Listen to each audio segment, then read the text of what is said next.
Bismillahirrahmanirrahim.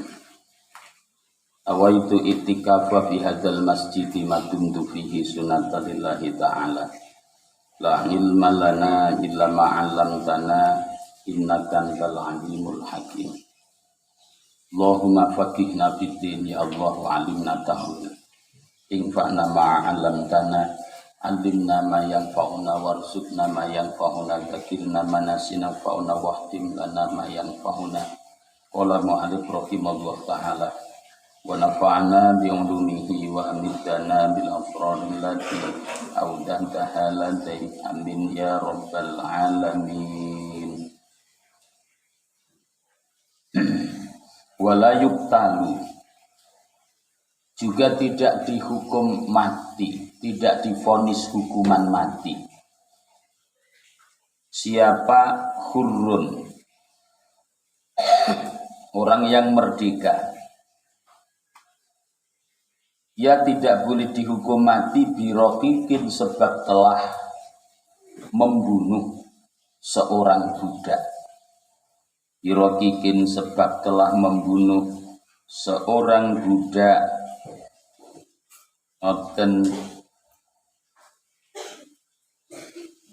Al-Qur'annya bagaimana? Al-hurru bil hurri. Seorang yang merdeka bisa dibunuh, artinya divonis dengan hukuman mati atas napa niku kisos dari pembunuhan, artinya dia telah melakukan kriminal dan yang menjadi korbannya sesama orang merdeka. Al-Qur'annya begitu, al-hurru bil hurri. Ya Allah, birokikin sebab telah membunuh seorang budak. Ini kadang dipertanyakan, lu kenapa? Kalau begitu Islam agama diskriminasi? Ya enggak lah. Nah itu buktinya apa? Bukan itu diskriminatif terhadap budak, tidak menjunjung tinggi nilai-nilai kemanusiaan? Ya enggak. Coba kita baca runtut. Seorang bisa menjadi budak itu apa sebabnya? Pertama itu, umumnya seseorang bisa menjadi budak adalah, mohon maaf, itu yang perlu dicatat dan diingat. Muslim menyerang lebih dulu tanpa dimulai oleh mereka. Seingat saya sejak zaman Rasulina Muhammadin Sallallahu Alaihi Wasallam itu tidak pernah ada sejarahnya. Peperangan demi peperangan yang dijalani oleh Kanjeng Nabi itu bukan seperti perang yang dilakukan oleh kaum imperialis Barat. Oh, beda. Coba Anda buka sejarah. Sepanjang Kanjeng Nabi masih ada fase di Mekah sejak beliau mengumumkan oleh Allah diangkat menjadi Rasul. Itu apa yang diterima oleh Kanjeng Nabi. Siapa saja yang menjadi kurban dari ketidaksenangan mereka yang non-muslim. Apakah Kanjeng Nabi saja? Enggak. Ya Kanjeng Nabi, ya keluarga, ya sahabat. Apakah yang mereka napa niku ganggu itu hanya pribadi orang-orangnya saja, muslimin saja? Enggak, sampai sak hartani, sak macem dan lain sebagainya. Dengan pirsani perang Badar itu bagaimana sebabnya dan seterusnya. Kalau sampean teliti itu, maka akan kita jumpai sampai kepada era sahabat, yakni Khulafaur Rasyidin. Islam itu istilahnya berperang awalan karena bela diri mempertahankan hidup. Kemudian mengembangkan sayap, membangun militer itu untuk apa? Agar supaya ada bargaining, perimbangan begitu. Kalau militer dilawan dengan militer, harapannya apa? Ada efek jera. Mereka tidak berani nyerang. Tapi faktanya apa? Mereka tetap menyerang. Muslim yang jumlahnya lebih sedikit, Muslim yang tidak atau belum membentuk siklus kerajaan. Dan adanya adalah umat yang terpimpin oleh risalah yang dibawa Kanjeng Nabi. Itu terus mereka kemudian bersekutu dengan Romawi, bersekutu dengan Persia dan seterusnya menghadapi militer yang sudah tertata. Kemudian tatkala orang Islam ditangkap mereka diperbudak. Lalu apa masalahnya? Terus kenapa napa niku dianggap Islam rasial? Dengan napa orang merdeka membunuh budak nggak boleh napa niku napa dieksekusi mati, kemudian dihukum dengan hukum-hukum biasa bukan hukum mati. Denda atau penjara kasureken ngoten. Kalau napa jenengan melihat kronologi sejarah itu, maka akan kita jumpai ini sangat manusiawi sekali. Di mana Islam telah menunjukkan napa niku bahwasanya supremasi hukum itu penyelesaian. Nilai keadilan, nilai kemanusiaan di situ dijunjung tinggi. Di situ dijunjung tinggi. Apalagi sampean mengkonfirmasinya dengan memerdekakan budak itu perbuatan sunnah. Memerdekakan budak itu anjuran daripada agama. Sementara di kelompok mereka, yakni non-muslim, kafir yang sering kita sebut saat itu, mereka tidak ada istilah anjuran dari agama mereka untuk memerdekakan budak tatkala muslim ditangkap dan kemudian diperbudak, itu tidak ada. Nafsi-nafsi kurang lebih seperti itu. Jadi jangan salah sangka nih. Bukanya dari sejak awal. Jadi satu untuk apa? Bargaining perdamaian agar ada keseimbangan, ada efek jerah kalau militer dilawan militer. Yang kedua, sebagaimana fakta sejarah, Islam bukan hanya diserang lebih dulu, tapi bertahun-tahun, saya ulangi, bertahun-tahun diganggu, diteror, bertahun-tahun diperangi. Dan setelah bertahun-tahun itu, dan kemudian membela diri, kalau enggak ya binasa. Itu yang kedua. Yang ketiganya, di Islam ada apa? Anjuran memerdekakan budak.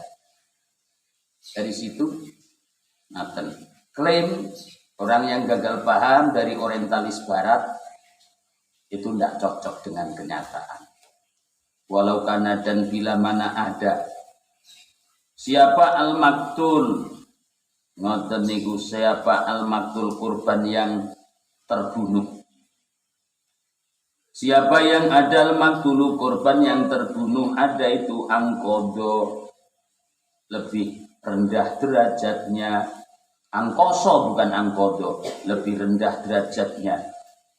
Derajat korban lebih rendah minal qotili ketimbang min bimakna mizan, ketimbang napa niku level derajatnya si pembunuh. Ngoten niku. Misal bikibarin sebab lebih tua yang membunuh timbang yang dibunuh. Ngoten niku bikibarin ausigorin atau masih kecil, audulin atau sebab lebih tinggi postur tubuhnya, au qasrin atau lebih pendek postur tubuhnya. Masalan umpamanya ngoten, bila demikian itu fala ibrota, maka tidak dianggap bermasalah sama sekali, tidak dianggap napa niku bermasalah sama sekali apa dalika bikibarin sigorin tersebut, apa bidalika bikibarin soy napa sigorin tersebut. Jadi seandainya korban yang terbunuh memiliki nilai kekurangan, dibanding dengan si pembunuh, misal sebab dia lebih tua atau dia lebih kecil, dia lebih jangkung atau lebih pendek misalnya, maka semua itu yakni besar kecil dan seterusnya itu tidak dianggap, tidak dipersoalkan. Tidak dipersoalkan. Dan jadi di pengadilan bukan itu nanti yang jadi pertimbangan. Si pembunuh untuk dihukum berat atau dihukum ringan tatkala proses itu nanti. Dalam penyidikan tentang lebih tua atau lebih muda ini tidak masuk. Demikian dalam poin ini, watuk talu dan nopo wajib dihukum mati. Watuk talu dan wajib dihukum mati siapa al jamaatu, sekelompok orang banyak. Wajib dieksekusi mati, dijatuhi vonis hukuman mati siapa jamaatu, sekelompok orang banyak. Ya wajib divonis mati bil wahidi, sebab telah membunuh satu orang. Dan sebab telah membunuh satu orang. Demikian ing kafa'ahum, jika statusnya sama. Ingkafa'ahum, jika statusnya sama siapa wahid, napa niku dibanding jama'atu, jika statusnya sama siapa wahid dibanding napa niku jama'atu, sama-sama merdekanya, sama-sama sudah akil baliknya. Umpamane wakana dan ada fi'lu kulli wahidin, perbuatannya setiap satu orang. Perbuatannya setiap satu orang minhum dari jama'atu, ngoten wakana fi'lu kulli wahidin minhum, wakana dan wakana dan bisa terbukti, ngoten nggih, wakana bisa terbukti apa fi'lu kulli wahidin perbuatannya setiap satu orang minhum dari jama'atu. Ngoten lau ing faroda, yang bila diperkirakan sendirian, lau ing faroda yang bila diperkirakan sendirian, karena maka ada siapa kullu wahidin, ada itu qatilan, ngoten menjadi pelaku pembunuh, bisa membunuh korban, ada itu qatilan bisa membunuh korban. Misal pembunuhan itu menggunakan racun. Siapa yang merencanakan pembunuhan pakai racun itu orang banyak. Racun itu dibeli bareng-bareng. Saya ulangi, racun itu dibeli bareng-bareng. Kemudian diramu bareng-bareng atas kesepakatan. Untuk beli bahan racun itu iuran bareng-bareng. Kemudian memilih salah satu atau membayar seseorang untuk melaksanakan tugas pembunuhan itu juga dibiayai bareng-bareng. Akhirnya apa? Jadilah racun itu diminum oleh siapa? Ngoten niku, oleh korban. Dan tidak salah sasaran. Diminum mati. Kalau seperti ini kronologinya, baik yang beli racun itu satu orang, apalagi lebih, itu tetap saja kalau racun itu diminum dia mati. Ini yang dimaksud apa? Wa kana fi'lu kulli wahidin minhum. Perbuatan salah satu di antara mereka tanpa seseorang yang lain tatkala dilaksanakan itu juga akan berakibat kepada kematian, apalagi dilakukan secara bersama-sama. Maka otomatis jama'atun ini tuktalu, di pengadilan nanti dijatuhi vonis hukuman mati semua, bukan hanya person-person.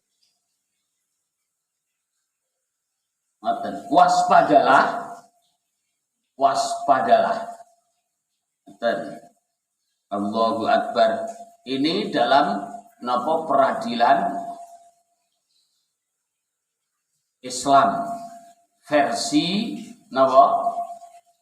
Ahlus Sunnah wal Jamaah. Kurang langkung seperti itu. Ngoten niku, dan ini bisa jadi nanti masih dipertimbangkan, diperbandingkan dengan pendapat ulama yang lain, ahli hukum yang lain, kriminolog yang lain, kurang lebih seperti itu. Tapi kerangkanya kurang lebih seperti ini. Ya Allah, ya Rabb, ya Allah, ya Rabb. Ngoten. Dalam napa niku kitab Muwatta juz 2 halaman 871 diriwayatkan dari sahabat Sa'id bin Musayyab atau Musayyib bahwasanya Umar bin Khattab radhiyallahu an itu pernah menjatuhkan vonis hukuman mati terhadap nafaron. Bisa dimaknai jamaatan, orang banyak. Sejumlah berapa orang yang jatuh vonis mati? Khomsatan au sab'atan, 5 orang sampai 7 orang. Sebab apa divonis mati? Birojulin wahidin, sebab telah membunuh 1 orang laki-laki. Yang bahasa di sini tadi yang bahasanya di teng mriki wau niku sederajat. Birojulin wahidin faqataluhu gholiyatan,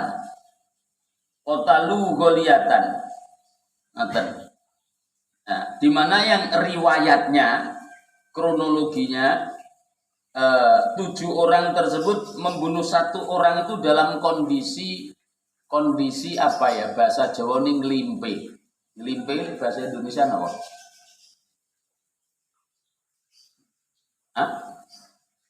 Nyuri waktu, nunggu lengah. Pas dia istirahat tidur, orang 7 itu membawa alat, ada yang pedang, ada yang tombak dan sebagainya, niku menikam bareng-bareng. Terus 7 orang menikam bareng-bareng. Sementara yang ditikam oleh 7 orang itu adalah di daerah-daerah yang sangat vital, mematikan. Allahu Akbar. Yang tatkala tadi dikronologikan, andai kata bagian yang lain diangkat, tidak dilakukan, yang melakukan yang ditikam hanya 1 bagian, maka dia pun akan berakibat kematian. Jadi yang ditikam itu ada yang nikam bagian mata, tembus otak belakang. Ada yang menikam ini tenggorokan, tembus beriki, ada yang menikam jantung, ada yang menikam paru-paru, ada yang menikam empas ulu hati dan seterusnya. Sehingganya andai itu bahasane teng mriki niki napa nggih, wa kana fi'lu kulli wahidin minhum, andai kata 6 dari 7 itu yang menikam hanya 1, itu pun akan berakibat mati. Apalagi 7 menikam di area vital yang seperti itu. Ya teksak. Maka 7 orang ini oleh Amirul Mukminin Umar bin Khattab radhiyallahu an itu divonis mati. Di mana kitabnya? Muwatta juz 2 halaman 871. Ya, tenger pinggir, sampean tinggal nyocok nih, sok dikutip. Di mana?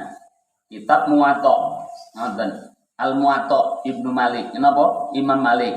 Juz 2 halaman 871, riwayat Sa'id bin Musayyab. Ngoten niku.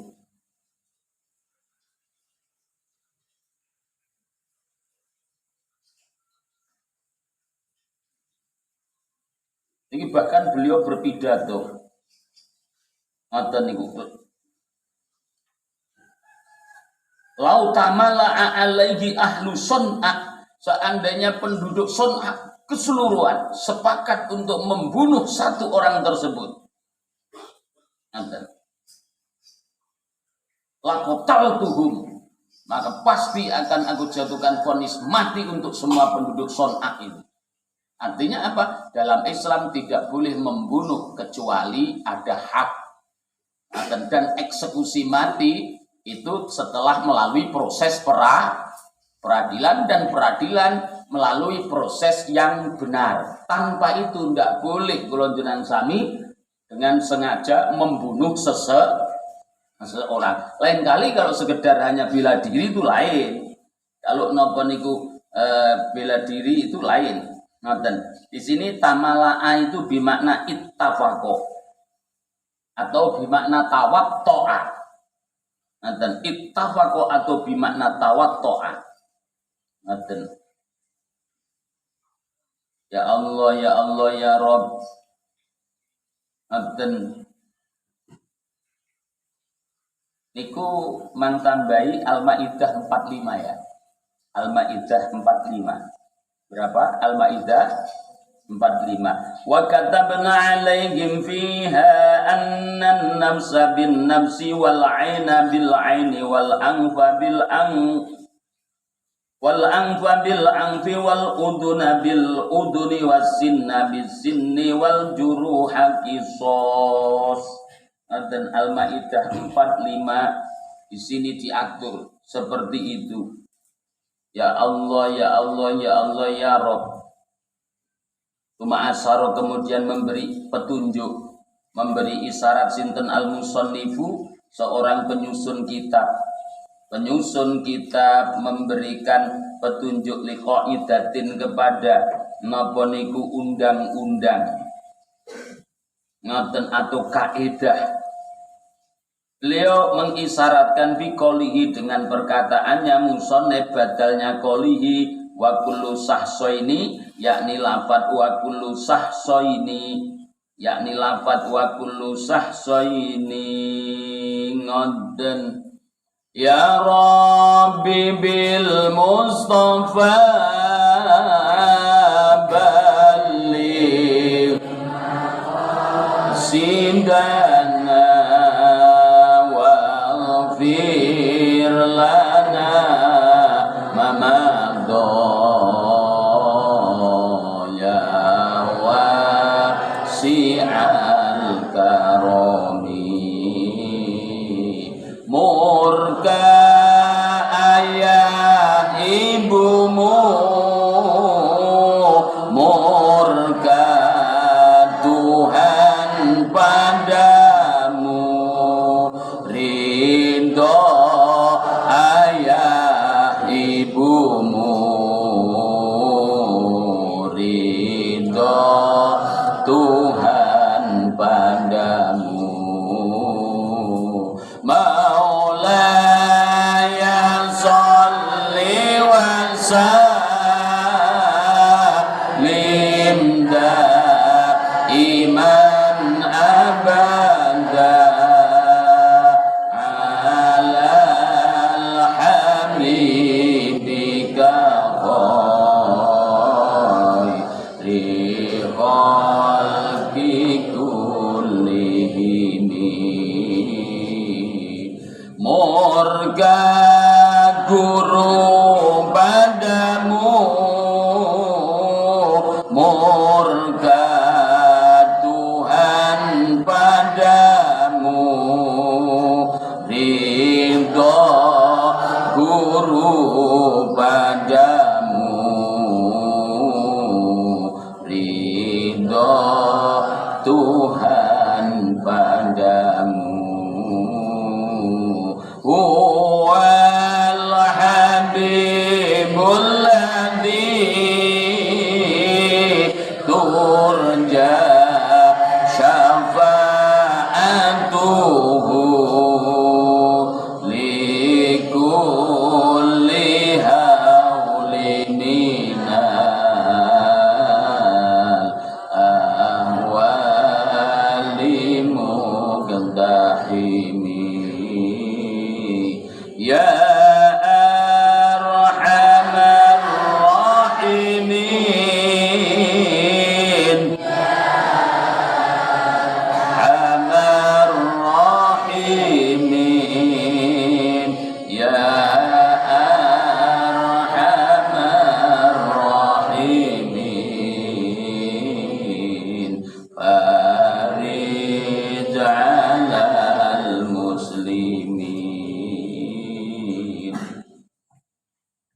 ribalah bareng dulu.